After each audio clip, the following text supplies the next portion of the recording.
the definition of food addiction? The American Psychiatric Association, over 50 years of research and discussion, have developed 11 criteria by which you can diagnose alcoholism. So for my doctoral dissertation, I validated those criteria for overeating. So the same behaviors manifest in overeating as in alcoholism, same behaviors.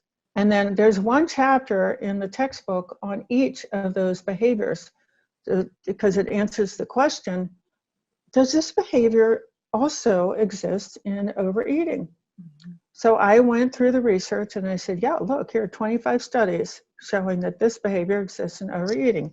Here's 125 studies showing that that behavior exists in overeating. So I can go through the 11 behaviors if you would like. I would love that. Yeah. Okay. So unintended use, like you wake, I'm going to eat clean, and by 10 o'clock you're at the vending machine. Let me ask a question before you start. If, as people are listening to this list, is there if you have 6 of these things, you may want to think about having a food addiction, or do you need all 11, or what would you suggest people to listen out Good for question. As they're hearing this So list? there are thresholds. Okay. 2 or more is a mild addiction, 4 or 5 is a moderate addiction, and 6 and over is a severe addiction. Okay, thank you. So this was the big discovery out of the textbook. There were 2. 1, it's severe addiction, and 2, people are deeply traumatized. So unintended use, okay. You're going to eat 1 out of the package and somehow the package is eaten. You're going to drive straight home and your car turns itself into the fast food place. Unintended use. Okay. Number 2 is failure to cut back. And we see that over 70% of Americans are now overweight or obese. They don't want to be that way. They have tried. Michael Moss has got a statistic, 87% of Americans eat reduced calorie processed foods. So there are 87% of Americans want to cut back, and it's not working. We see research that 100% of weight loss, well, 99.9% of weight loss is followed by weight regain. So most Americans are experiencing unintended use and failure to cut back. Number 3 is time spent. So gradually you're spending more time thinking about food, you're spending more time stopping, you are spending time planning to get it, and then recovering. So people literally, they will pass out. These are drugs. The brain is quite altered, and in the same way that addicted people, our brains are altered. Number 4 is cravings. Cravings are so prevalent that the food manufacturers use them. I saw a package in the store the other day that on the back of it said, highly addictive. Are you kidding? So you see these manufacturers trying to normalize addiction. So you get addiction, you're diagnosed with an addiction, but you think, oh, I don't have to do anything about it, it's normal. Mm. Yeah, so this is diabolical. And then number 4 is failure to fulfill roles. You can't get down on the floor with your kids, but you're still eating.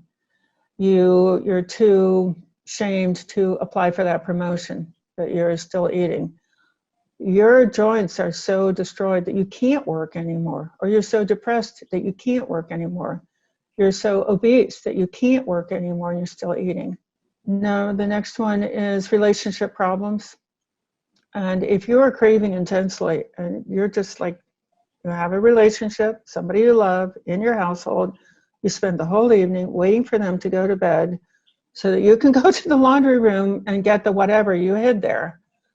It's very hard when you're craving to have a relationship with somebody, or somebody's complaining about the way you're eating and they're desperate for you to stop and you can't stop. Relationship problems. The next one is cutting back on activities. So you used to belong to the book club, but you don't go anymore because your body shape is not okay, or because you'd rather go home and eat, or because you're so depressed you're assuming that nobody wants to see you there. And then you get into hazardous use. And this, you can see this is alcoholism, but it's people think of drinking and driving, hazardous use, or operating machinery.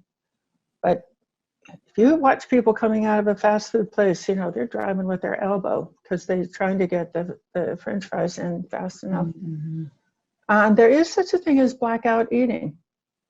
It's not in the research, but it's in the 12-step manuals for food addiction.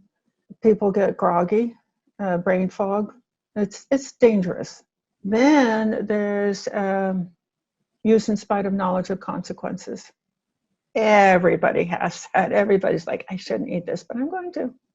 My doctor said not to, but who cares? It's my birthday, And then there's eating for, the next one is tolerance.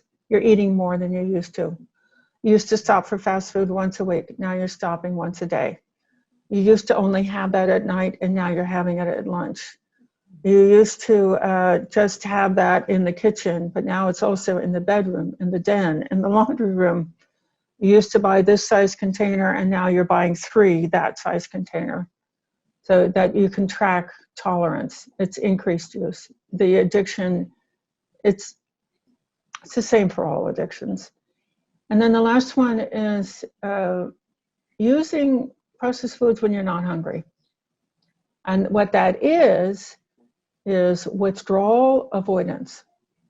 So when withdrawal starts, and we do have a proper withdrawal syndrome, and this is a hallmark of addictions, when it starts with a headache, or it starts with irritability, or it starts with depression, or it starts with stomach upset. It starts with fatigue. It's a very distinct syndrome. Mm-hmm. And people will use, they'll go get some caffeine, or they'll get something to eat to make themselves feel better. That's withdrawal avoidance. The most common ones, like I put out this quiz all the time. We have a big Facebook group. And what everybody seems to have: unintended use, failure to cut back, cravings, surprisingly time spent. People are just frustrated because it's in their head all the time. And then withdrawal avoidance, eating for reasons other than hunger, mm-hmm. and the use in spite of knowledge of consequences. Mm-hmm. It was an epiphany, because I'm writing away on these chapters. Chapter 1, yeah, everybody's got that. Chapter 2, well, everybody's got that. Chapter 3, everybody's got that. Chapter 4, everybody's got that. Chapter 5, most people have that. Chapter 6, most people have that one. Wow. Okay, this is a severe addiction. And suddenly, it was just like a blinding light. Mm-hmm. You understand why nothing else is working. Because there are very specific things that you do for a severe addiction. Mm-hmm. And it's not weight loss.